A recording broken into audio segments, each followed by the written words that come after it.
Okay. Erin Falco, welcome to the Don't Wait for Monday podcast.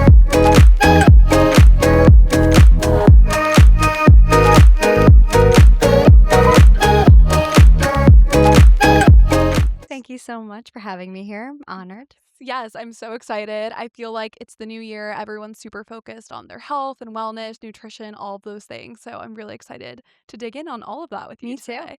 All right, let's get started. So, for someone who's never heard of functional or root cause medicine, how would you describe exactly what you do and maybe how it's different from traditional healthcare?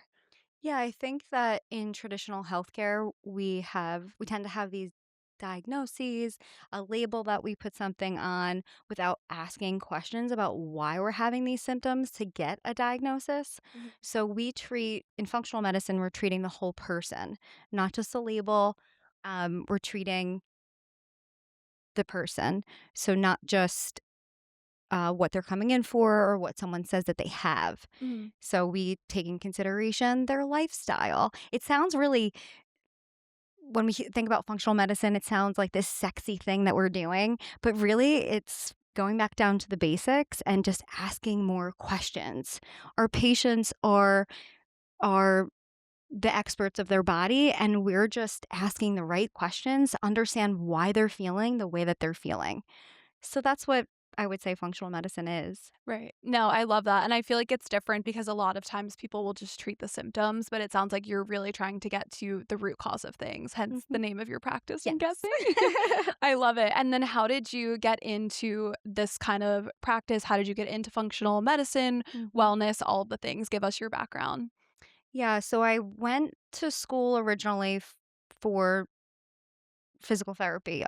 Prior to going into school for nutrition, I had a late start into school. I went to Brookdale first. I really didn't know quite what I wanted to do in the beginning. I actually thought I wanted to do nutrition, but I backed out a little bit because the classes were really challenging for I'm me. sure. Um, and that's also part of my story is that I learned to have ADHD and I didn't know that about myself at the time. So when I first started school, I was, not sure exactly what I wanted to do. And I was taking classes little at a time. And I said, you know what? I really love exercise. Let me start with physical therapy. I wound up taking the prerequisites at Brookdale and I became a personal trainer. And during that time, I was taking a few classes at a time and decided that I wanted to switch my major into nutrition. So I did all the prerequisites for nutrition, switched my major, and then studied at Montclair State University. And I took classes little at a time at my own pace. And I decided that I didn't know that actually there was an internship involved as a dietetic student or being a registered dietitian. I just thought, okay, you go to your 4-year school and then you get certified to be a nutritionist or whatnot. I didn't really know until later into the my junior year that there was this dietetic internship that was required. So I got accepted to University of Medicine and Dentistry, and I did my clinical rotations, and then I kind of started my career. But going backwards into like how I actually decided that I wanted to do that was when I was younger, I was really into. My mom got me started into just doing exercise videos at home, and I just really like loved fitness, and I learned that when I was using coping mechanisms for food, in a negative way, well, I had thought that it was a negative way at the time, so, I was having a lot of stress at home and, like, challenges with school and whatnot, and at the time, I thought that I was binge eating. So, in response to the binge eating, I would use more exercise and like the back and forth of like the shame around that and whatnot. And I really wanted to go into nutrition more so to learn more about myself. And I feel like that's kind of how everyone gets into things sometimes, right? Like Yes, you're just like, exactly. oh, I kind of want to learn a little bit more about myself in this aspect. But I mean, later on, I learned that it was more coping for stress that I was having and dysregulation in my body with things that were happening around me and in my environment and the stressors that I had, with family and friends and whatnot. Hmm. The stress with, feeling like I was always having a hard time in school, which is hence why I had to take classes really slow. I always was that student who, had to study really, really hard to get like a B. Yeah. And, my sister's so super smart math teacher now. And everything just came so easy to her. And I always ask myself, like, what's wrong with me? And just being really honest and vulnerable about that. Cause I really did think, I'm like, what is going on with me? I can't remember anything. I feel a little foggy. And I really did think that there was something going on. Like, Yeah. what is it that I'm eating? What is, what's going on in the food, right? We didn't grow up with a lot of money, so I, we didn't eat a lot of meat. I actually chose to be a vegetarian at one point. I really don't remember what that phase was about, Yeah, I've been honestly. there too, I'm just trust like, me. what was I doing all these things? But, um, I also just like learned that I was, binging for these coping mechanisms. And that's kind of what interests me in going to school for nutrition. So I went to UMD&J, did my dietetic internship. And then when I got out, I worked for a primary care doctor. I had a personal training business for since I was 18. And I Yeah. was 28 at the time when I finished university of medicine and dentistry. So it took me a really long time to get to that place. But I had a personal training business, and one of my clients was the doctor that I worked for. So right out of school, I went right into his practice. And I did a lot of like gastrointestinal, hyperlipidemia, high cholesterol, weight management. And then I learned that it really wasn't for me, that type of work. I just felt like I wasn't fulfilled. Mhm. And so I still wanted to learn a little bit more about the relationship between food and mood and mental health. And so I decided, I knew I was going to go into private practice, but so I decided to open up a private practice while I was working there. And like shortly after I started working there, I actually did I had a worksite wellness company that I did. I went into police departments and like developed this program for for the police department. Wow. And it centered around fitness and nutrition, and it had a theme and competition and all all sorts of things. But I did a little of that, and then I got married. I had my son. And when he was 5 years old, this is actually what really got me into functional medicine. Yeah, tell us how Root Health really came to be, the story Yeah. behind that. Yeah. Thank you. So I really did have a long journey before that, but like to go through all of that stuff. And then I probably will go back to it at some point. But yeah, so my son was 5 and we were at a birthday party, and all of a sudden he had these like seizure looking tics. We learned that they were Wow. tics and not seizures, but he was having these like scary looking twitches that happened out of nowhere. Um and it was in response to like these bright lights and like I don't know. Um and so we went he was like extremely stressed, and so we went to we went to the hospital. His eyes were rolling in the back of his head. Like, Oh my gosh. yeah, it was really So scary. It was scary. really scary at the time. And we went to several physicians, probably 12 or 13, Wow. and no one knew what was going on. And everyone kept saying, well, he just has Tourette's. And I'm like, okay, this happened overnight. He's 5 years old. He doesn't have Yeah. Tourette's. This happened. No Wow. one would really listen. And we finally went to this integrative medicine practice in Pennsylvania. And she said, let's run some tests. Let's see what's going on. And while I was waiting for all those test results to come back, I already started kind of like learning a little bit about functional medicine. So we wrote a Lyme script, got the Lyme results as we're pending these other labs, and he had positive CDC Lyme. But Wow. at the same time, we learned that he had celiac disease. And I'm like, oh, that's interesting. Who has that? Wow. And I was like, I don't have any GI symptoms. I was like, it must be my husband. He's always in the bathroom. Sure enough, we do the labs, and I didn't actually come up positive in the labs, like completely positive. There was like some things that looked like potentially, but iron was super depleted, vitamin D, B12, all the nutrients. And then so I was like, the gene was positive though. So I was like, oh no. So I got an endoscopy and my microvilli on the intestine, they're supposed to stand up straight like Mhm. this, completely flat, Wow. completely damaged. And I never had GI symptoms ever, all neurological. So going That's back to where I crazy. was saying, I always was like struggling in school. I had memory challenges. Those are directly related to gluten consumption that's Wow. undiagnosed. So it's called gluten ataxia.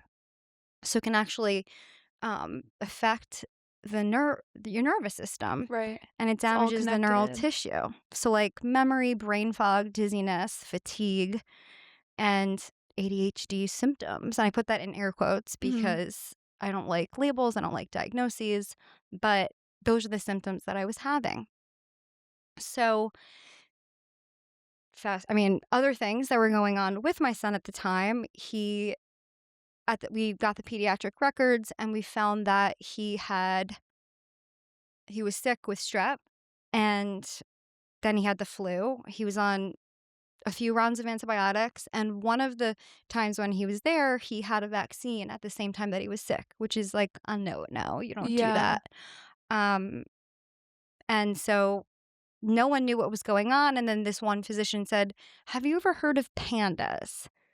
And I said, "No, I've never heard of it." I looked it up really quick. I also haven't I'm heard of like, it, so "You I'm haven't? curious to learn. Okay." Yeah. So PANDAS stands for Pediatric Acute Neuropsychiatric Syndrome associated with streptococcal infections. But it also can be PANS, which he also had experienced at the same time, Pediatric Acute Neuropsychiatric Syndrome. So that can be with different infections and viruses. It happens with people who have autoimmune challenges where our body is mistakenly attacking its own tissue. So for gluten, you know, the brain or gluten looks like healthy neural tissue, so it gets attacked, right? With strep, the same thing happens. So it attacks the nervous system Mhm. instead of other tissue. So this can happen with any infection or virus, and that's where those symptoms can come in, like anxiety, severe panic, tics, all Wow. sorts of things. And that's what we found out. So that's kind of where I decided, all right, well, I didn't know I had celiac and this was happening for him. I need to learn more. What the heck? Let me go back to school. Let Right. me figure out what I can do. That's incredible. No, I feel like you just hit it right on the head why functional practitioners like yourself are so important because you're looking at the whole body and running all these different tests. Rather, it sounds like you guys were dismissed by so many doctors before you found your answer. And so I want to dig in there like why are nutrition and physical health often not considered when it comes to treating mental health symptoms or different Hmm. physical symptoms that people experience? Why don't all practitioners look at the full picture? And why is it so important to dig in there? Yeah. Well, I think first, nutrition isn't taught in medical school. So if we're talking about nutrition This itself, shocks me. I've I heard this so know. many times and I'm like, how is this possible? I don't know, but it doesn't. I think now I want to be able to give credit to physicians who are starting to learn. I mean, you probably see that now physicians are a little bit more aware of what Mhm. these things, but it's unfortunate when they're not open to looking at Right. things like the why, or just even talking about nutrition and physical activity as part of, um, the medical treatment or just even in prevention. But I will say I can understand this as a parent and just like, we're not given handbook when our kids are sick even. And you just want to relieve their pain. You want to relieve their symptoms and you're not going to wait to do that. You're Yeah. not going to be like, all right, well, let's give them, this honey when he has an ear infection. Like when their ear is like, he's screaming with ear pain, right? You're just like, what can I help them with immediately? So you go to the doctor when there's something is already really problematic, which is when people go to the doctors when something's wrong. But Right. it takes a lot of things before that to get there. It's like, what are the steps prior to getting there that we finally get to that? So like I understand wanting to be like, I just want to fix this. Yeah. And that's kind of what modern medicine is. It's like, all right, and I understand the place for acute care medicine. Absolutely. But these other conversations also need to be had of like, these are the things that we can do to prevent these things. And these are the other things that we can do as alternatives as well. Right.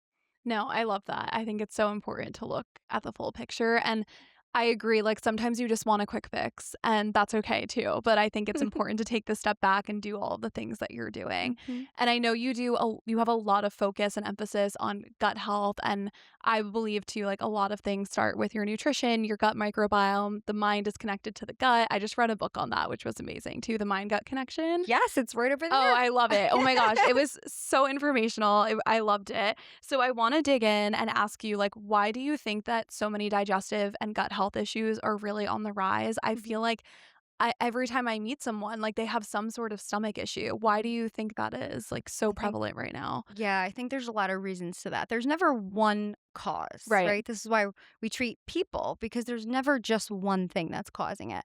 I think stress is a major factor. When we think about stress alone and this concept of like fight or flight, I think that as a society, we're always like go, go, go, go, go, go. And even just that alone, if we take a step back and think about that, when we're go, go, go, go, go, go, our body gets into this fight or flight.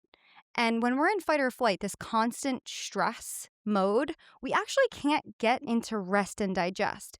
Rest and digest is where we can actually chew, digest our food without it being, painful or causing any Mhm. bloating or actually being able to use the food that we're eating for fuel, right? Um, so that's one aspect, the stress. Right. And then you have the ultra processed foods that don't have a lot of nutrients in them that can cause an imbalance of the good bacteria and the bad bacteria. If we don't have enough good bacteria, then that can cause an imbalance, which can cause stress in the brain. Mhm. And then we have bacteria overgrowth. We have, which comes from antibiotics or chronic stress. We have yeast overgrowth. We have, these pesticides that we're going to probably talk about. But Definitely. there's never just one thing. But I do think stress is one of the major players here. Yeah, and that is so overlooked, especially like you said in today's day and age. Like the jobs people work are just like 24/7 and no one I feel like our society doesn't have an emphasis on like rest and relaxation. It's like how much can I squeeze in or even multitasking, like trying to do 100 different things at once. And I experience this and it's part of the reason I moved out of New York City too because as soon as I moved home and like left the job that I was working, like got a new job that was way less hours, I lost like 10 pounds instantly. And I think my body was holding on to so many things and like so many digestive issues went away. And I was like, wait, but I'm not eating anything different. Like, this is crazy. So I definitely resonate with the stress portion of that. And then you mentioned like the ultra processed Hmm. American diet, how we Yeah. eat so many nutrient like deficient things nowadays. I want to dig in there, maybe Yeah. talk about when you're at the grocery store, does Hmm. looking for produce that's organic make a difference? Let's Hmm. maybe talk about the pesticides that I think people are finally starting to realize what's being sprayed on our food and like where to get proper food from. So let's kind of dig in there too. Yeah. I mean, in the US, it's not, the regulation is more when it's toxic, but like that's what the standard is when it's a Mhm. toxic level. However, we little tiny exposures all the time for the amount that is regulated is not helpful. Because we're constantly, if you have a little bit every day, it constantly can be a problem, right? I think that it's never one thing. And that's why we have to be really mindful of not being fearful of having these Right. foods too, because from a scarcity standpoint, if we don't have enough money to buy the organic foods, Mhm.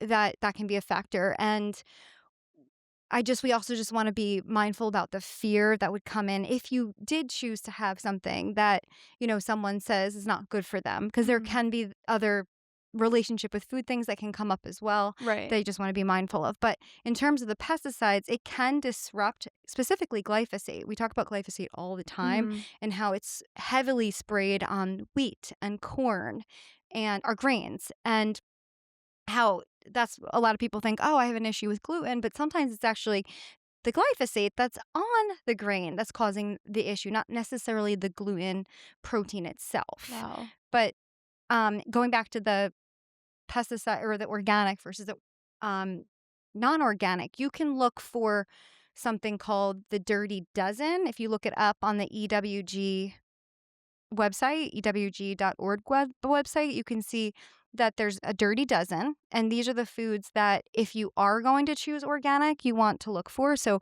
strawberries, spinach, apples, those are to name a few. And then they have the Clean 15. So you can look up those on that website and see which ones um, you can get organic when you can. And then in addition to that, you can also spray them and let them sit for 5 minutes. So you can use like a baking soda with an apple cider vinegar thing that you make at home. Yeah, I was just gonna ask you about that. Like, what's an at-home remedy if someone can't Yeah. buy organic? Like, what's something that they can do to like cut costs, something at home that they can wash their vegetables with? But it sounds like that's kind of like an all-in-one solution, right? For fruits, vegetables, hmm everything. That's Yeah, amazing. you can make it at home yourself. It's like Mhm. a cup of water, a quarter cup baking soda, a teaspoon of no, quarter cup baking soda, a teaspoon of lemon juice, and a tablespoon of apple cider vinegar. Wow. Mix it up, spray it on, let it sit for 5 minutes, and then there you go. I love it. I used to do it like a similar concoction in my when I lived in the city, and I loved watching the baking soda. Like, it's Home. yes. I was like, this is killing all the pesticides. Like, I can eat this now. And then it So smells like apple cider vinegar when, exactly. you're eating it, choking it down. Exactly.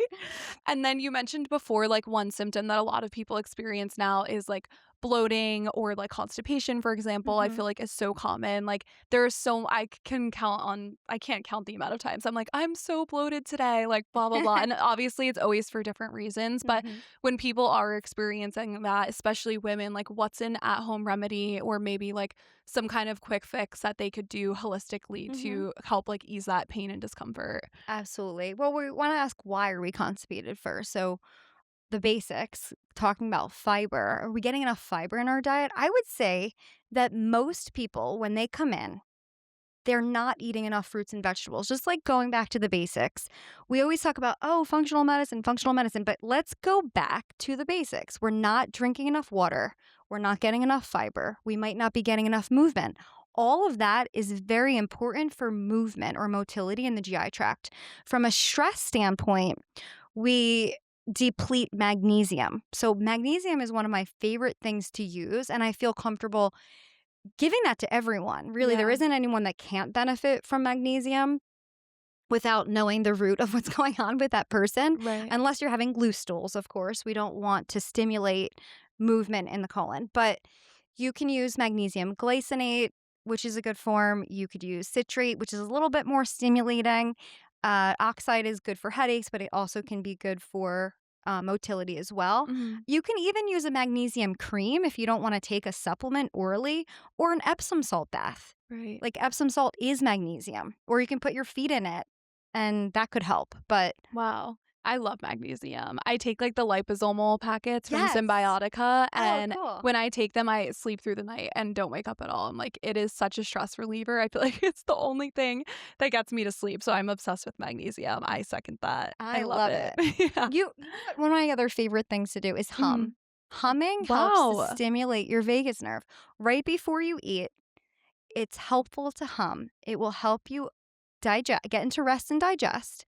I recommend this for kids all the time Wow, I love because this. they're super stressed. They're going to the table. Their parents are pushing them to eat. And of course, they're in fight or flight. Histamine rushes into the GI tract, shuts it down, and you can hum. And humming will just help to relax those muscles so that they can eat. But it's really good for constipation as well. Wow. My gosh, I love this new life hack. My boyfriend's gonna be like, "Why are you humming?"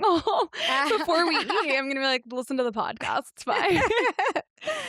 And then let's talk about like travel too. I feel like this is a big thing for me. Every time I travel, I feel like I have some sort of stomach issue. Maybe it's hmm like a change in environment, but it sounds like magnesium, humming are good things. What's something else you can do when you're traveling? Because I feel like travel in itself is so stressful, to kind of help with your digestion and maybe managing your diet while you're on the move, things like that, like little hmm tips and tricks that you might have. Yeah, I think first we have to know that it has to do with our circadian rhythm. It also has to do with our body being in a different environment. So it's in a new environment. It's going to be a little bit stressed. And when we're stressed, we don't get into rest and digest. Those muscles just freeze, right? So I like to suggest prior to even getting on the plane or prior to traveling to loosen up the GI tract by using a motility agent Mhm. like magnesium, or I'm not a fan of like over the counter certain things, but like stool softeners, but I Mhm. do suggest it as a one-time use, a Colace to help before you get on the plane. Just one. It won't cause loose bowel movements, but I really like it before you get there because it just helps to loosen everything up. And then when you do get there, after you're eating, take a walk. You can do cat-cow stretches. That really helps to move It's my things, favorite. I'm such a right? yoga girl, yes. Yes. It does really help move things. You can do even like a little L massage. You can look up L massage and use that and on your stomach, or bring the magnesium cream with you. Mhm. Little things like that. But I think people neglect fiber and they neglect water when they're traveling. So bring snacks with you. Right. Like to the airport, bring your fruits, bring things that will help you stimulate your bowels. Prunes, figs, perfect snacks. Yes, I love figs. Oh my gosh, when Do you it's eat fig them with peanut season. butter? No. Please eat them with peanut Oh butter. my They're so gosh, that sounds delicious. amazing. Stuff it. You open it up, you stuff it. So good. Wow. Okay, Mhm. I've done that with dates, but never with figs. I'm gonna Yes. try that. The person next to me on the plane is gonna be like, "What is she doing? Like, Like, this do you is want some? crazy." Yeah, I'll be like, "Here." Hopefully, they're not allergic, but it's fine. And then, how connected are things like constipation, bloating, chronic gut issues to anxiety, depression, different Mhm. mental issues that people can have? Yeah. So there's a few different parts to this. We think about serotonin. 90% of that is made in your gut. Serotonin is a happy endorphin.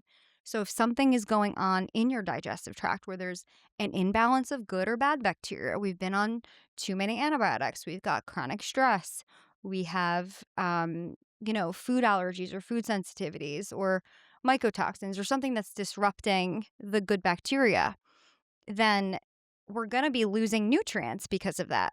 Okay, so if we're losing nutrients, key nutrients that help to get in, and they're blocked by bacteria or, you know, yeast or something like that, then those nutrients aren't going to get in, specifically ones that are helpful for mental health. When we have low serotonin because the gut is disrupted, we can't make vitamin D. Serotonin is a precursor for vitamin D, and vitamin D makes melatonin, which helps us fall and stay asleep. So we have that, which are serotonin is also hormone. Mhm. And then we also have our nutrients that aren't getting in, specifically iron, B12. We talked about vitamin D, omega-3 fatty acids. These things are not getting, there could be a malabsorption. We might not be getting these nutrients in. And because of those reasons, then that's particularly important for when we say something like, quote, depression, quote, Mhm. ADHD, quote, you can label anything. Right. But yes, they directly have an impact because your brain is an organ. Yeah. It needs nutrients to function. And these nutrients are what make your neurotransmitters. Right. So what makes serotonin? Protein. But what if we don't eat enough protein, or we just can't get it for some reason because it's blocked by something that we have there, like bacteria or yeast, or perhaps we're chronically stressed, because when we're chronically stressed, we don't make enough stomach acid. And when our stomach acid is low, too low, we don't make enough enzymes to actually break the protein down and use it for our brain to do its job. Wow. So there's a lot of layers there, but Yeah. simply speaking, yes, there's a connection between the two. Mhm. Yeah, it sounds like stress management and just like resetting your nervous system is the core of so many things. And a lot of people don't even take that into consideration. Like they just think, what can I take? What can I change? But like, I feel like adding in simple tools, and I know we'll talk about this later, but like meditation, yoga, like things that calm down your nervous system can make a world of a difference. It's Hmm. crazy.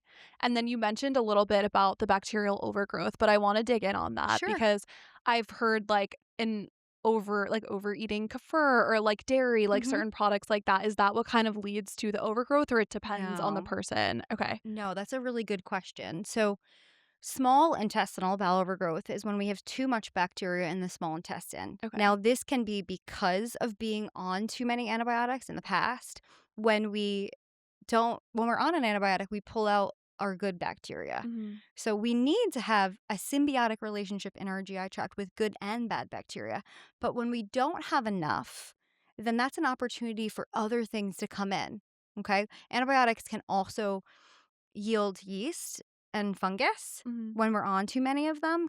And we don't want to disrupt that relationship. So when we have too much bacteria in the small intestine, we don't have the ability to make digestive enzymes. Digestive enzymes are what help us to break down our foods.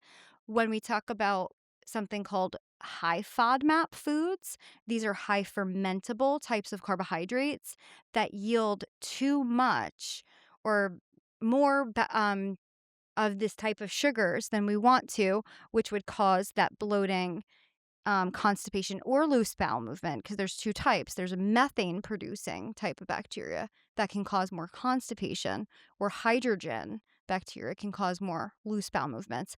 But what happens is you have too much bacteria in the small intestine, and as a result, you can't make these enzymes to break these foods down, and then you're in pain. Wow. So we have to, for that specific diagnosis, we actually remove the higher FODMAP foods so that we can decrease the amount of bacteria in the small intestine. We also treat the bacteria with different things, and then that will help, the symptom relief. It's not a long-term thing, Mhm. but it does help significantly with symptoms. Wow. And if someone does need to take an antibiotic, what would you suggest to them to maybe counteract that and prevent this overgrowth from happening? Like something they could do while they're taking it?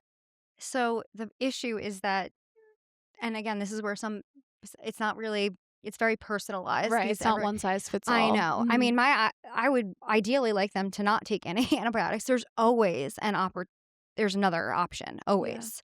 Um, but if someone is on an antibiotic, we always suggest, if someone doesn't have SIBO, because I want to be clear that when we have small intestinal overgrowth, we actually don't want to take a probiotic at the same time. What you were saying early is like we stay away from earlier, we Mhm. stay away from kefir, we stay away from probiotics because that actually can make it worse. It's going to increase the bacteria that you already have overgrown. So if we don't have SIBO and we're taking an antibiotic for another reason, then we suggest taking a probiotic at least 2 hours away from the antibiotic so that we're giving back the good bacteria so that we don't have this opportunistic environment for other things to come in.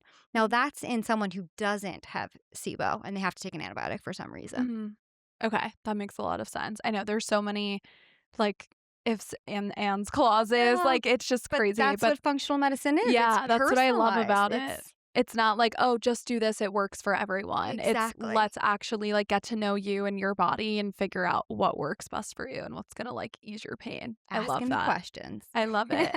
And then what is your take on drinking coffee on an empty stomach? Because this is hmm such a hot topic, and I know for me, like, now I eat breakfast before I drink hmm coffee, and a lot of the symptoms I was experiencing before, like, just being jittery or, like, stomach issues, things like that have gone away, but hmm in general, is there, like, a tried and true rule for drinking coffee on an empty stomach? What's your take on that? Yeah, well, I always like to think about facts. Mhm. So when we drink coffee, it's an appetite suppressant because histamine, which is created by a mast cell that the immune system makes, it actually causes histamine to get rushed into the GI tract, and then our appetite's actually suppressed. And we talk about that rest and digest piece that we can get into, like that we're not getting into. So I Mhm. don't suggest having coffee on an empty stomach for a lot of reasons, but mostly because it can be more inflammatory for that reason alone. Right. Now,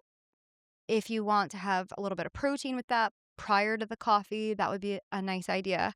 But for some people too, on a separate reason, you're talking about being jittery. Mhm. Not everyone can drink coffee and Yeah. feel great. I always say, like, listen to your body. You're the expert of your body. Tune into what your body is saying, not what I'm saying, Right. not what your doctor is saying, not what your best friend is saying, not what social media is saying. What does your body do? What does your body feel like? Yeah, I love that because now, especially in this day and age, there's so much over information and like misinformation on the internet. Like you said, like you see a reel on this and you're like, oh, I need to stop drinking that or I need to start doing this. And it's crazy. Like, it's so, your body's so intuitive and it's so Mhm. smart that people, if they would just tune in and listen, they would get so many answers. So I agree with that. All of us Yes. do it, right? There's a reason, though. We have these coping mechanisms that we might not even realize that we have. They're not even cognitive. It's our Hmm. body's way of relieving stress, right? So we Right. don't even tune into it. But if we can teach you about your own body and to listen to it, that's I mean, you're the expert. Yeah. That's like a life's mission. I love that. It really is. And then, so let's dig into nutrition and mental health a little bit more. So, when patients come to you with things like anxiety, quote, depression, Mhm. ADHD, some of these like diagnoses that they might come to you with from another doctor, what are the most common nutrient deficiencies that you might see? Is there a common nutrient deficiency or does it really range patient to patient in your experience? It does range. It does range, but I do see a common thread of B12 as one example, iron, Mhm. magnesium, which you can't see in labs. It's not really an accurate way to look at magnesium. We just sort of Okay. everyone's deficient in magnesium. Um, omega-3 fatty acids, zinc, those are the common ones. Okay. Mhm. That makes sense. And so if you can't pick these things up in labs, what would be the usual way that you go about kind of testing for them and figuring that out? Symptoms, yeah. So B12, you will there's a few things. Brain fog is one of the big ones. Severe energy, like fatigue. Mhm. You also might have some bloating or reflux. So that's B12. Okay. Tingling sensations in your hands and your feet. Cold hands, cold feet. That's a sign of B12 deficiency. Wow. I Memory need is to the look big into one. this. I always have cold hands and feet. Oh my gosh.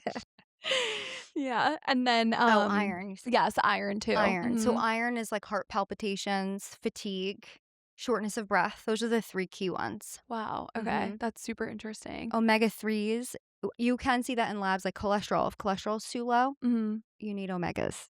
Wow. Cholesterol can be too low. We need it for the brain. It's a fat. We need it to help our neurotransmitters. We need it for memory. We need it for everything. Mhm. But omegas, I think too, you can just even look at the hair. If there's a dull, if the hair looks dull, omega-3 fatty acids, eczema, Mhm. dull skin, dry skin, that's omega-3 fatty acids. Wow. So when you're looking at and you figure out that people have these deficiencies, is the first line of action kind of to go to supplementation through like taking a supplement, or do you try to look at diet first? We always have to look at diet. We always look at food first. Mhm. However, with the chronic stress that we have, whatever else is causing the nutrient depletion, it takes a long time to replete an actual deficiency. Wow. So if we see something like iron depleted, it could take up to 3 months, right? Just to Yeah. get the cells back up and running, minimum of 3 months at the right dose, right? Mhm. But what if something is constantly depleting those nutrients? Are we an athlete and we're just turning over those nutrients fast? Do we have a chronic infection or virus? Are we chronically stressed? Is there something going on in our gut? All of these things affect the ability to use the nutrients. And so that's where supplementation comes in. I like to use both, but remember that supplements aren't always long term. Right. If somebody has some sort of chronic condition, yes, they could be. But a lot of times, I mean, I see a lot of kids, right? Mhm. So a lot of times it's short term. And then we kind of see where their body's at. But we let Okay. their body, we're tracking symptoms. How do they feel? How are they sleeping? Mhm. How's their stress level? That's amazing. Yeah, I guess it really varies patient to patient. So interesting. And then have you seen firsthand some of these like mental barriers or blocks improve just by correcting nutrition? Yeah, it's interesting. I mean, especially my athletes, Mhm. because, well, first of all, they're just not eating enough, like Yeah. from a very basic standpoint. And then they are very commonly deficient in iron. It's like one of the most common nutritional deficiencies in athletes. But that alone can be a game changer. Now, when we talk about things like ADHD, in my opinion, and some other professionals will say that ADHD is more an inflammatory disorder versus like a neurotransmitter issue. Wow. And so Mhm. when we have chronic inflammation, we need to figure out what's causing those symptoms, which a lot of times is some sort of chronic immune system challenge. Wow. And that requires a lot of different nutrients, which is a whole nother Yeah, no, I can topic. imagine. And then let's dig in a little bit on the immune system, different infections, how those impact mental health. So, you've worked with conditions where infections or the immune system can trigger certain mental health symptoms. Do you want to hmm talk about those a little bit and maybe some of the common cases that you've seen there? Yeah. So I guess if we talk about mm, like pandas or pans or COVID. Yeah, let's talk about COVID. I feel like that's Okay. one that people can relate to. All right. I do have a note on this one. Yes. So after COVID, Mhm. some people's immune systems don't fully shut off or switch off. Um, we have these things called mast cells, and the job of the mast cells is to detect danger. Okay, so it's like we're in this hyper reactive state. This can sometimes look like mast cell activation syndrome. Now, this is something that's like talked about a lot right now, which Mhm. is why I wanted to bring it up. But it's a lot of patients are coming in for this. Specifically, when we talk about food, they're having reactions to everything that they eat, Wow. meaning all of a sudden, out of nowhere, they're having these anaphylactic reactions. Never had food allergies, but now they're scared to eat. And some of these people are coming in and they're not sure what's going on, right? Mhm. So, mast cells normally detect threats. They also release histamine and they help to modulate the immune response. So, COVID can disrupt the calm down phase. And what happens is it directly activates the mast cell. So, it activates it through the immune receptors and then it triggers this massive mediator release. So, in the long term, it sensitizes these mast cells. But even after the virus is gone, the mast cells still remain like primed. So the mast cells say hypersensitive, and then they start to release histamine too easily. So what happens is we start to overreact to everything. So food, stress, heat, anything in the environment. And then our immune system says, hey, like I can't tolerate anything else. Right. And this is super scary, right? Brain fog, digestive issues, these reactions to foods, and patients don't know where it's coming from. Yeah. And that's kind of what we're seeing with the post COVID. I mean, there's a lot of different symptoms that people are Yeah. coming in for, but for in here, a lot of it's related to vascularity challenges. So hands and feet being really cold, numbness in their hands and feet, brain fog, these reactions in their digestive tract. But we're commonly seeing that now, and it's just a huge topic right now. Yeah, that is so scary. I feel like there's a lot of people that have gotten even not just had COVID, but even from the vaccine to just having different side effects and things like that. So, it's very prevalent right now. Yeah, so we're seeing post-COVID spike protein Okay. elevated, which is the microclotting in blood work, and that's Wow. what we're kind of using as one of the diagnostic um, things to be able to Mhm. detect what's going on. But usually it's symptoms, of That is course. so interesting. Mm-hmm. And I mean, I don't even know if this is like there's been a study done on this, but are there ways to reverse the effects that that has on people? Like if someone is struggling with these mast cells Yeah. now attacking everything, is there different like holistic therapies and things you can do to kind of reverse those effects completely or it never really goes So away? this is still an ongoing, Mhm. there's ongoing research, right? There are things that can help to decrease the amount of mast cells that are being, or the symptoms that, to decrease the amount of mast cells that are being created. So Mhm. there's mast cell mediators, there's things like quercetin, luteolin, cromolyn, which is medication.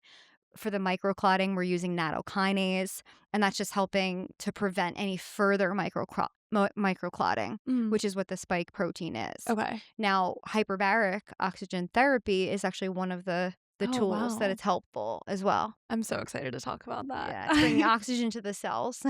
I love it. And then before we'll do a couple more topics on the immune system before we dig into that, but we just got out of well, I feel like we're almost out of flu season, but this was the Yeah. first year I started taking bee propolis and I saw you post about it on your Yeah. Instagram. So I want to talk about it a little bit because it's such an incredible natural support for your immune Mhm. system. So I think you posted Beekeepers Naturals. I'm obsessed with it. I do the throat spray. I gave it to everyone in Oh, my you go, family. girl. Yes. I'm like, all right, guys, 4 sprays a day, morning and night. Like, this is going to keep you healthy. But I want to talk about the science behind it because I'm definitely not as educated on it as you probably are. So let's dig in on bee propolis and why Mhm. it's so great for immune support. Well, it's a natural antimicrobial, so it has antibacterial properties. It also is a natural um and anti no, antibacterial and antiviral. Okay. The beekeepers actually has lysine in it too. And Wow. lysine is also an antiviral that sort of helps that extra protective layer. Okay. But it's the resin in the beekeepers. It's the Mm. resin in the honey that has these Wow. properties. So it's an immunomodulator. It helps to modulate your immune system. So cool. I love It's it. like that protective layer in your nose and your throat. Yeah, I know. I need to get the Secret. nose spray because I feel like I'm on the plane and I'm like, oh, I can't breathe through my nose. Like someone's coughing. I'm like, get away from me.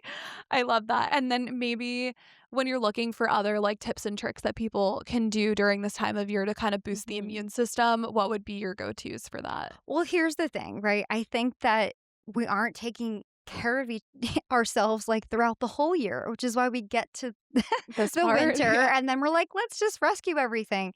We really need to, prior to the winter season and these flu seasons, we really need to help our immune system with getting sunlight, getting more protein. Protein helps with that.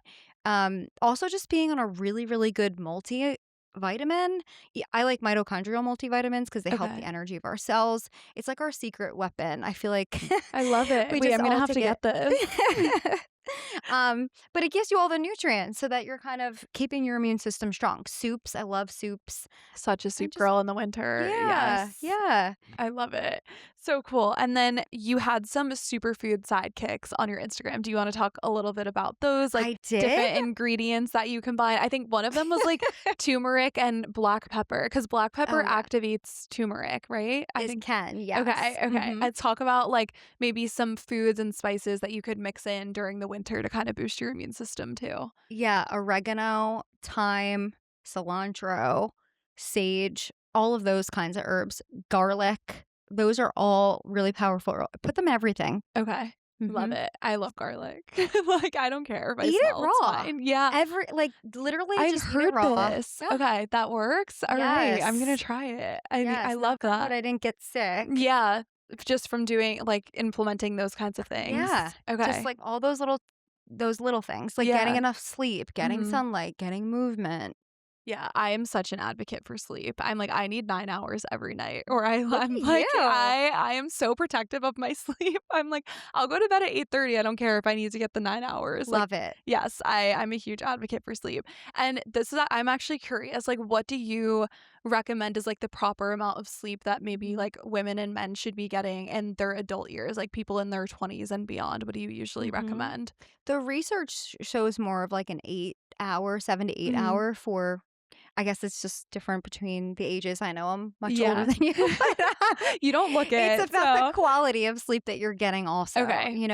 Sleep there's tons of people who have sleep apnea and would have never know. You don't have to snore to have sleep apnea, but it really Wow. can affect your health, your blood pressure, it can affect your attention. A Mhm. lot of kids I see actually have sleep apnea and have no Wow. idea.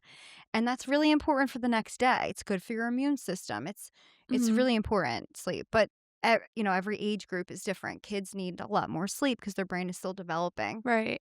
We need a little less, but it really Mhm. depends on the quality of sleep that you're getting. Okay, yeah, I'm doing all the things. I like mouth tape. I started You wearing are? earplugs I have some to nights. see that. Oh my gosh, I my nighttime routine is like out of this world. I'm like lights off, no blue light. Like I'm mouth taping. I love it. I got like linen sheets. You go. Yes, I'm like sleep is the most important. I notice like if I get like crappy sleep or I'm not getting enough, I'm a different person the next day. Like, it's Mhm. crazy how much it affects you. I feel like if people just started with their sleep, it would make, like, a world of a Yes. difference. Yes, it can, for I love sure. You're that. right on the bat with Yes. that. And then let's dig into some of the physical tools that you like to implement in your practice and just for wellness in general. I know you're super into like yoga and sound Mhm. baths, Yes. meditation. Do you want to talk a little bit about maybe the events that you guys do, Mhm. things like that? Yeah, so we offer yin yoga on Monday nights and a kundalini yoga, Wow. and that's, like, trauma informed. Mhm.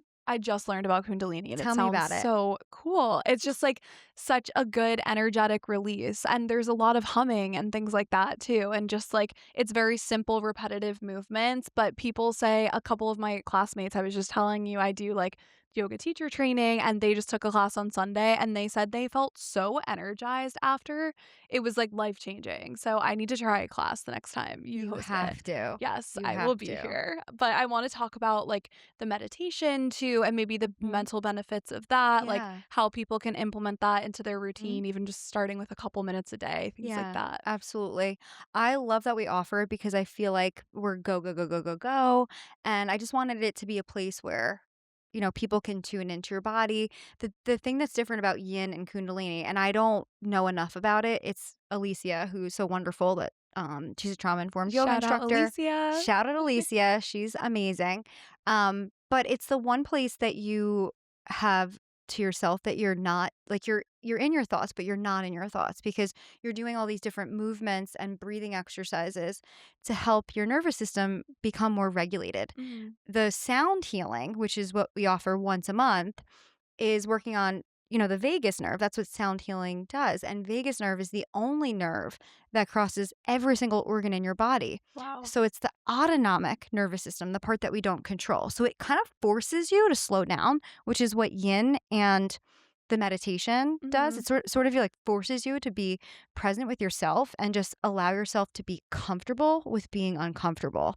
And So that's like cool. my favorite thing to talk about with patients is just allowing them to tune in with themselves and Mhm. allowing them to see, like, let your body be the guide and allow yourself to be comfortable with being uncomfortable. But I that's love kind of that. what all of that is. Yeah, I love it. I just think getting peace and quiet and being alone with your thoughts too, like it really scares some people at first. Like I can't do yoga. Like I have to be alone with my own thoughts. Like that's crazy, but it is so transformational and I think people really do become like obsessed with it because they notice the changes in their daily life. Even just like I feel like I used to get like not road rage, but I used to get annoyed when I would drive. Like I would get so annoyed with people and like try and pass them or whatever. And now since doing yoga, I'm just like, they want to cut me off, like that's fine. Like I'm like, you do your thing. Like it really does like just make you so much more of a calmer person. And it's not cliche. Like it actually really helps. I'm sure you've seen it firsthand. Oh, absolutely. What's the type of yoga that you're interested in I'm teaching? doing vinyasa. Oh, So cool. it's hot vinyasa, so it is heated. Yes, You go, girl. but I love it. I feel like because it's more slow moving and it's very flowy, which Mhm. I love. I grew up being a dancer, so like the different sequences and flows, there's just a lot of creative freedom with it where the different other types of yoga, some of them are more like uniform and there's like a set amount of moves you can do, things like that. Vinyasa is like I almost feel like you're choreographing a dance routine, but it's like a Oh. little bit more like obviously slower, flowy. I love it. And anyone can do it too. Like I am not the most flexible person and I feel like yoga is so amazing because it's literally made for every type of Mhm. body. Like there is anyone can do it. And there's such like a stigma out there that you have to be flexible I and like a know. certain body type and I'm like, "No, it is for everyone. It'll change your life, literally." Does that help you in like I saw you're trying to do a Mhm. marathon? I am. Yes, You I go, am girl. I'm running I'm running the New York City one in Oh, November, and congrats. thank you. I qualified, like, 2 years ago, and then so I was supposed to run in 2025, but I didn't end up doing it last year because I was on this whole journey of, like, balancing my hormones and Mhm. health and all of the things. We'll have to get into that off air. I have a whole story for you, but I will be running it this year, so I'm excited. I'm terrified, but I'm just gonna do it once. I'm You like, I got just it. wanna run 1 marathon, and then I'll probably never run again, but it's fine. I feel like it takes a certain person. Like we Yes. have Ironman athletes that come in to use the chamber actually. Wow. Just to get their energy back up and like Mhm. help them with their performance or whatnot. But I'm like, I like downloaded the 5K app because I wanted to be supportive for Oh, the my couch to son. Yeah, the 5K? couch to 5K. I was like, Mhm. this is me. I could try to do this, right? And I used to run like a long time. I hate it. Absolutely hate running. Yeah. But I'm laughing to myself because I downloaded the app, right? And I go to, do the run and I'm like, oh my God, I did it. 26 minutes, right? And then I look at how much time I actually ran because it's like walk, run, walk, run. It's like Mhm. 8 minutes. I'm like, oh my God, that's it. And I'm like, no, be proud of what you just did. But Yes, I'm like, it's I something. hated every second of it. And I'm like, do I really want to do this? And I'm like, no. I'm No. like, forget it. I'm I feel like, like I'm too far in it now. It's like I can't turn back. Like I qualified. I told people I'm running. I'm like I'm gonna do it and yes. I'm gonna do it for a charity. So it'll be Oh, like see, very that's cool. motivating. Yeah. I'm That'll proud be of you. cool. I'll keep you posted. You'll see Yes. you'll see the updates on Instagram. And I want to let's talk Okay. all about the Yes. hyperbaric Yes. oxygen chamber Okay. therapy. I have heard so much about this on different like Mhm. biohacking podcasts, things like that, but I actually don't know what it is. And I feel like a lot of people listening don't either. Mhm. So give us the 101, like what is hyperbaric oxygen chamber? Simply put, it helps your body regenerate new cells and tissue. So it pushes oxygen into your cells so it can regenerate it for you. So it's important for energy. So we think about mitochondria, which is the energy of our cells. So it basically gets your body back into its energy reserves back without you having to take a supplement for like 30 days. Like it Wow. just basically helps you to your the energy for Mhm. your body. So it's great for cognition. That's the first thing that you can notice a difference in is in your memory, but also just like your energy in general. It's great for athletes. There isn't anyone that can't really go in there unless you have a collapsed lung, but Mhm. it just feels so good. You just feel amazing when you do it. And it's I'm great for sh- injuries and concussion and Yeah, so for those listening, you showed us a picture of an insane bruise from a surfing incident, and she showed us a picture of the next day. You did one session in there, mhm. it was almost completely gone. Yes. It's amazing. Yeah, so it helps to heal. Mhm. It's helping with inflammation too. So Right.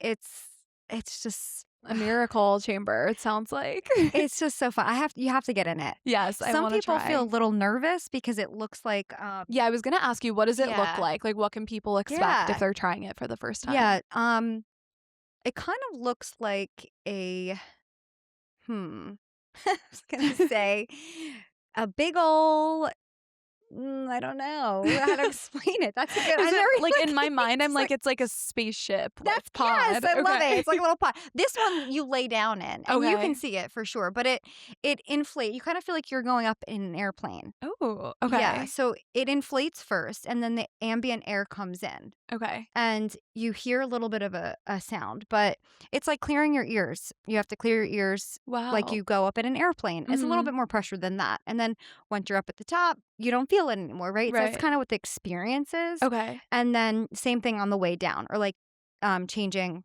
Mhm. like as you're coming out of it. Okay, and how long are you in there for, like, An per hour. session? Wow, Yeah, but you okay. can bring in your phone, you can read a Mhm. book. Ooh, People I wanna fall bring in a asleep. book in there. That sounds relaxing. I'm like It's so it's the only yeah. place you have to yourself besides the Wow. shower. Wait, I So love moms that. love going in. Yeah, I'm sure. They're like, "Let me get some Yeah. peace and quiet in here." That's amazing. Okay, I'm definitely You trying have to it. go. And you said you have red light in there too, or is that a So, separate Mhm. yeah, so red light also helps with your mitochondria, good for inflammation, great for skin, Mhm. great for eczema. Um, we use it before you get in the chamber, so it helps Okay. extenuate the treatment. Mhm. Wow. So how long like, if someone wants to do a red light at home, what kind of devices would you recommend? And, like, how long do you have to do per day, per week? Like, what's the frequency to Mhm. really make it effective? So there's different times for different things. Okay. But generally when you first start, you have to start off slow Mhm. because it actually can, in some people, cause a little bit of like a detox or Herxheimer reaction Mhm. after. But you start with 5 or 10 minutes, and then usually 20 minutes, no longer than 20 minutes. Okay. But it depends on like what you're actually treating. Okay. Very cool. But Jove, I like Jove. That's the Yes? one that we Okay. have. Yeah, Okay, very cool. Oh my god, I'm so excited to try this. you have to. Yeah, I feel like everyone's talking about red light right now, and you can get that from the sun, right? Like, if you're spending time in the sun in the morning and at night, like, you're getting your fix of red light, would you say? Like, is it more important, or you think the panel is the way to go? I think, I mean, you're getting, I mean, when you get sunlight, that's great, directly into your eyes, which is also Mhm. good for serotonin. Yes. Directly when, I mean, especially when you just wake up, Mhm. but it's a different type of light. The Okay. red light is a lot stronger than the actual sunlight. It's a different Okay. type of, it's helping with inflammation. Mhm. Very cool. I need to try this. Okay, and then we had a couple questions come in from the audience, so I'm gonna read you Cool. a few of them. So, thoughts on supplements in general. I feel like we talked a little bit about Mhm. this, but maybe how to find the right supplement, making sure you're getting a supplement from a legitimate brand, things like that. Like, what do you look for when you're advising someone to go take a magnesium supplement, for example, Mhm. or iron or something like that? Yeah, so we're always going to, before even recommending a supplement, we want to make sure we are not taking something that we don't need. Mhm. So a lot of people actually come in and they're like, "Oh, I'm on all these." They come in with a slew of things that they're on. I'm like, "Well, why are you on this?" "Oh, I don't know. It's good for this." Or, "Why are you on this?" "Oh, this is someone told me to take this. It would help with this." I'm like, "But you're here and you're still having symptoms Yeah. and you're taking 25 things. Let's like minimize this." So, we always want to, like, you can look at labs to see if there's something going on, that there's Mhm. something that you're working on, but we want to, like, quality of supplements, we wanna not have as many additives. Okay. We use Full Script. It's, a practitioner way that you can prescribe a vitamin or a regimen for someone, and you can use your HSA or FSA account, like, for insurance with it. Very But, cool. yeah, that's a really great place to look, is Mhm. on Full Script. Okay, very cool. For the Yeah. quality supplements. I feel like over supplementing is such a common thing because I was guilty of it. Like a couple years ago, I would see someone post about something on Instagram, like some sort of thyroid supplement, even though there was probably nothing wrong with my thyroid. I was like, oh, I'll take this or I'll take this supplement. And I'm like, why am I taking all of these things if I don't even Mhm. need them? And sometimes it could do more harm than good. It can. So I love the blood. I just got like a full blood work panel done on Ooh. Friday. I'm so excited. I'm like, I haven't done this in so long. So I'll like actually see like what I need. But I was vegetarian for years and then Mhm. just started eating meat a couple months ago again. And I feel a million times better. So I'm like Yes. curious what my levels are at for certain Ooh, I'm things. excited to, Yeah, I mean, I'll have to share I them wanna with you. see them. I'm like, let's I chat love about labs. it. But and that's the thing, like, you feel better. You made a Mhm. change because you weren't feeling right, like, and you added Yeah. it back in and you can feel the difference, and that's, like, what we just wanna keep encouraging Mhm. people to do, is really tune into what your body is saying, not something that you're learning on the outside. Right. Like, focus on what's happening and that's why advocating for yourself when you go to your doctor's appointments Mhm. or whoever you're seeing, keep pressing, like, "I don't feel well, and this is what's happening," right?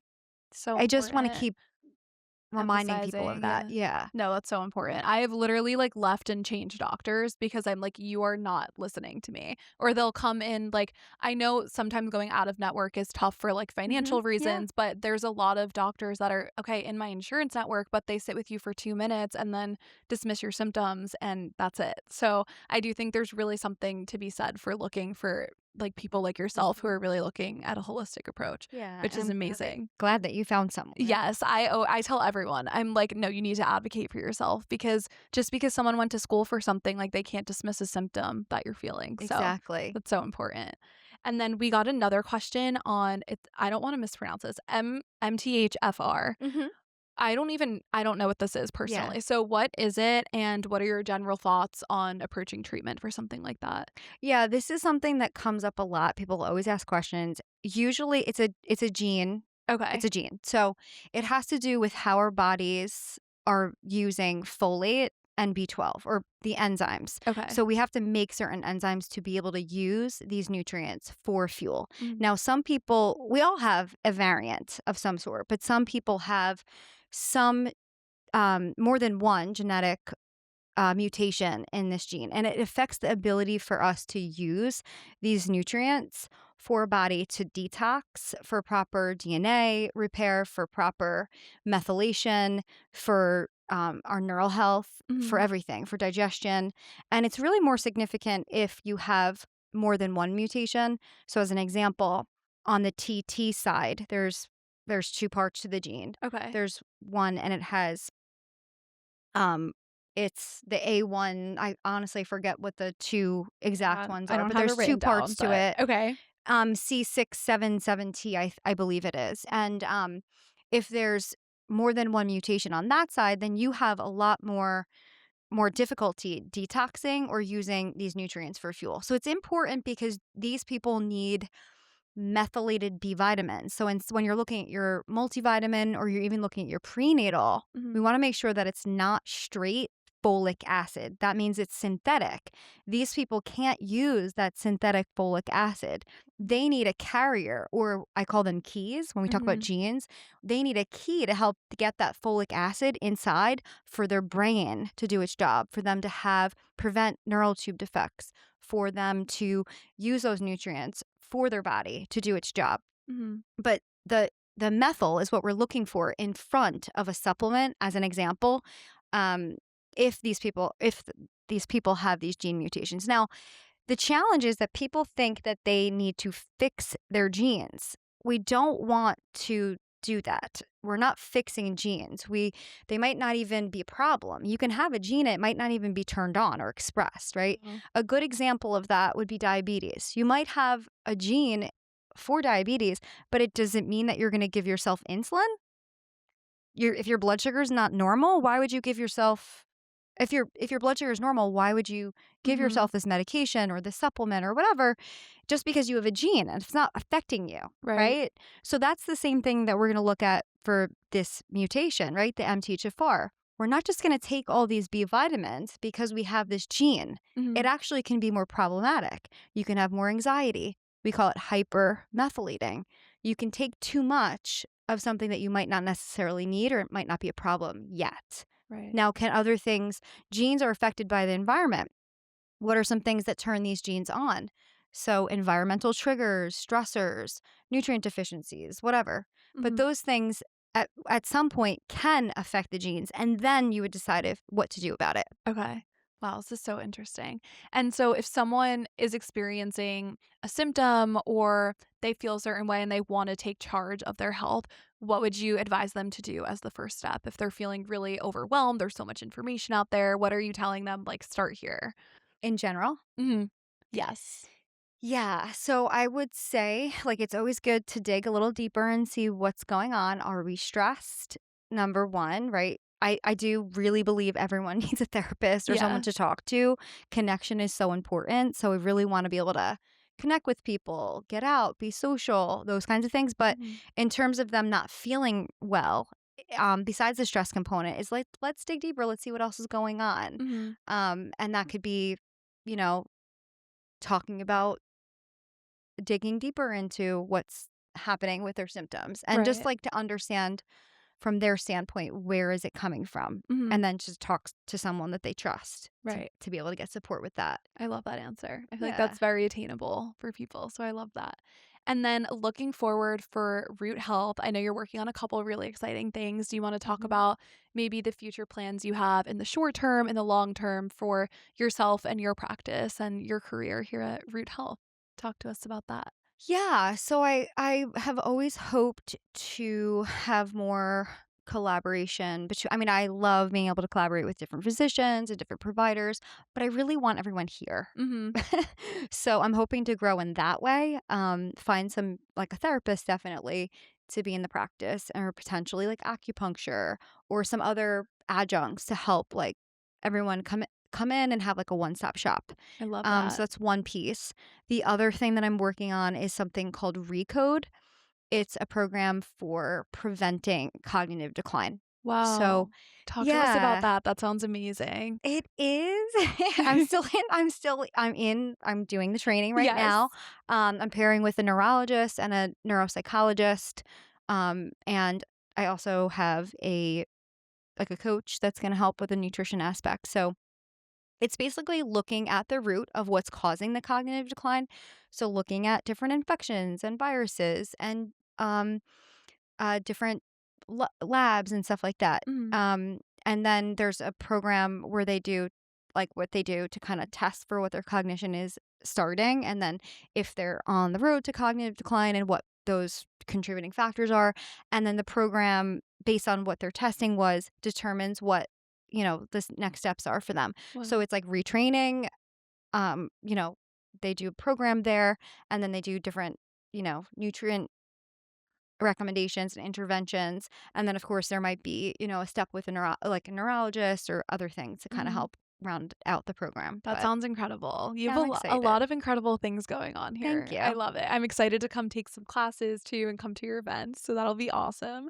And then maybe let's end with a couple rapid fire questions, if that's okay with Okay. you. Okay. So, what's the one thing that every household should have in their medicine cabinet, in your opinion? Magnesium, I guess. I love that answer. I I think it's great second for that. everything. I know Yes. you love it. I love it, and Sleep. oregano oil too, I love. Oregano oil. Yes, I Interesting. do like a drop under the tongue in the winter as, like, Okay. another immune support thing, You know but what's so interesting? mhm. We do a lot of stool testing. Okay. Okay. And oregano is one of the more resistant ones. They don't like a lot of the Oh, bacteria that pop up. Oregano is not one of the things that is like therapeutic. It's always wow. on the lower end, which That's is so fascinating because I'm interesting. like, oh, prior to doing testing, I'd be like, oh, oregano, oregano, oregano. Nope. Mhm. No Wow. one's body is responding to it. Oh my gosh, that is so interesting. It's cool because the stool test will tell you like whatever's showing up Mhm. in the lab. They test it against the different antibiotics to see what would be actually therapeutic for that Okay. person, like whether it's resistant or not. And then they check it against the different herbs, and Wow. that kind of makes my job easier. And That is so cool. right, I wanna do a but test like oregano, that. I Yeah. don't know why. Wait, that's Anyway. so interesting. Because here I am telling all my friends, I'm like, "Oh, take oregano oil, like, you'll Well be well, fine." you're gonna say instead, Yeah. what is your body saying? Yes, I love that What's answer. best for you? I don't know because I get that question all the time. It's like my least favorite. They're like, anybody that I talk to, what do you think is good for this? And I'm like, I don't know because I don't know you. It's Yeah. like, well, what about this? I'm like, I still don't know. I love that. That's, like, the responsible answer, Yeah. honestly. For me, I'm like, I wanna try and help, but you're right because literally everyone's different, and, like, Mhm. what works for one person may not work for another. Well, that's why we're gonna experiment, right? Yes. You experiment with this versus this, and then see what your body tells you. Do I have more energy when I do this? Mhm. Do I, you know, do I feel like Yeah. I'm more stressed when I do this? Mhm. Just let your body decide. Yeah, and logging those things too. I feel like writing them Yes. down so you don't forget because I'm guilty of that, so and then what is a small daily habit that you feel punches above its weight when it comes to brain and gut health in general? Okay, let's get our eyes in front of the sun as soon as we wake up. Love Number it. one, protein in the morning, very important. Protein is what is going to help set the stage for the rest of the day. We're going to feel more satisfied, our blood sugar is going to be more stable throughout the day, and we're going to make those happy hormones and happy neurotransmitters. That is the best answer I've ever heard, and I'm gonna Aw, do all of those things starting tomorrow. Like, I try to get protein in the morning, but the sun, I'm like, I need to get outside first thing in the no morning. sunglasses, right into your Yeah. eyes. Let that serotonin make the melatonin to help Yes. you fall and stay asleep. I know. In the winter, I'm like, I'm staying inside, but I really need to get outside. I think once this cold front leaves, I'll be a lot more motivated. I'm going to But wait for the pictures. You send me them tomorrow. yes, I'll keep you it'll be accountable. me outside in my backyard Let me taking know in how the it goes. sun. I will. And then what do you think is a food that maybe gets a bad reputation but shouldn't? Probably eggs. Okay. I Eggs, love yeah. eggs. Yes. I was on the bandwagon at one point where it was like, "Oh, eggs, like, up your cholesterol and all these things," but Mhm. I think they're a superfood, but I wanna hear your take on it. Well, we need cholesterol. There's this Mhm.